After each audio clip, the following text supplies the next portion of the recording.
Ingat waktu dengan Tuhan. Ingat waktu akan tugas dan tanggung jawabmu.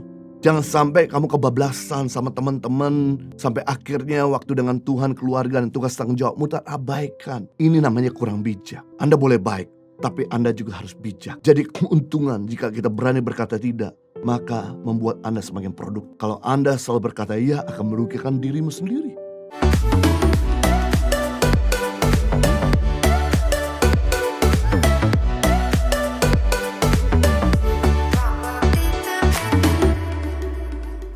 Yang kedua, keuntungan jika kita berani berkata tidak, Anda akan semakin produktif. Bukan semakin mandul, bukan stuck, semakin progres. Pengkhotbah 3 ayat 1. Untuk segala sesuatu ada masanya, ada waktunya. Untuk apapun di bawah langit ada waktunya. Ada waktu untuk kita berkata ya, ada waktu kita bisa juga berkata tidak. Sebab kalau kita ikuti maunya teman atau ikuti semua pekerjaan, tidak ada habisnya. Malah membuat kita jadi gak efektif dan gak produktif. Kalau kita sering berkata ya terhadap apapun dan di setiap kondisi, akibatnya kita jadi membuang waktu. Waktu yang produktif jadi tidak lagi produktif. Jika kita menolak permintaan untuk tidak ikut meeting karena kita memang ada kebutuhan tidak ada kebutuhan di meeting itu, dan kita bisa gunakan waktu tersebut kepada hal-hal yang lebih bermanfaat.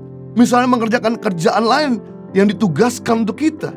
Jadi sangat bermanfaat jika kita berani berkata tidak. Kita bisa menjadi lebih produktif, bisa mengatur waktu lebih baik, tidak perlu bergadang, dan punya kesehatan yang lebih prima. Dan dengan berkata tidak, dengan lantang tanpa beban, kita bisa lebih jujur dan percaya terhadap keinginan diri sendiri. Jadi kita bisa melakukan apa yang kita ingin kita lakukan, dan tidak melakukan apa yang tidak ingin kita lakukan. Kalau kita bisa dengan tenang berkata tidak kepada orang-orang di sekitar kita, maka hubungan kita jadi lebih positif dan baik. Karena dibangun di atas kejujuran. Bukan selalu menyenangkan semua orang. Orang juga mengerti bahwa kita punya keterbatasan.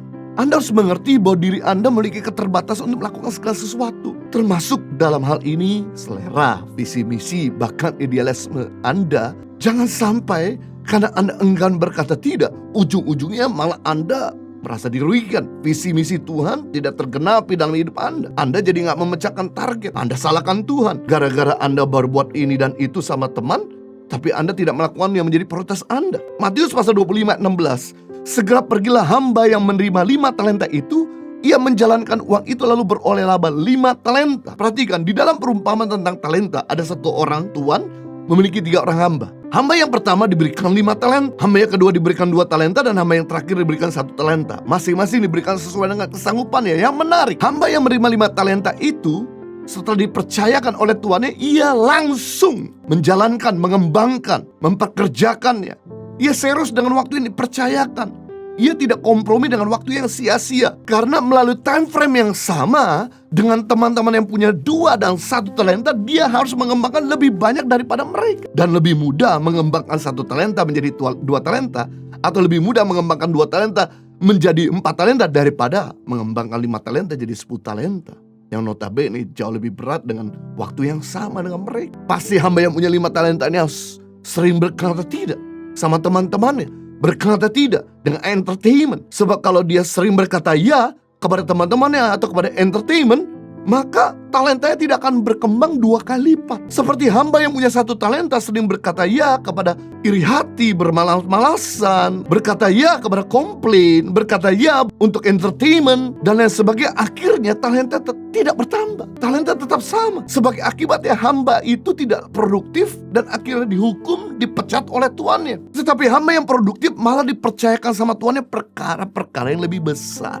Jadi Anda harus cerdas menyusun prioritas. Karena gagal menyusun prioritas menyebabkan Anda gagal dalam kehidupan. Berhasil menyusun prioritas maka berhasil dalam kehidupan. Kalau Anda gagal dalam rumah tangga karena Anda selalu berkata iya sama teman, apakah temanmu bisa memulihkan hubunganmu dengan keluarga? Belum tentu. Atau kalau Anda dipecat dari pekerjaan karena Anda selalu berkata ya sama teman-teman, apakah temanmu bisa mencarikan pekerjaan lebih baik? Belum tentu. Jadi tidak ada masalah kita suka entertainment, kongko-kongko, kumpul-kumpul sama teman-teman, tapi ingat waktu dengan keluargamu, ingat waktu dengan Tuhan, ingat waktu akan tugas dan tanggung jawabmu.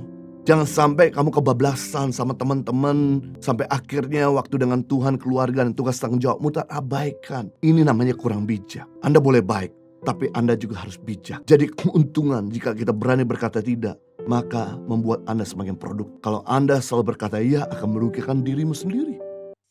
Impact Community Indonesia mengadakan 2 kali ibadah onsite setiap hari Minggu pukul 9 dan 11 waktu Indonesia Barat di MOI Mall of Indonesia Kelapa Gading, lantai P3. Kedua ibadah disertai ibadah anak dan ibadah remaja. Pastikan kehadiran Anda.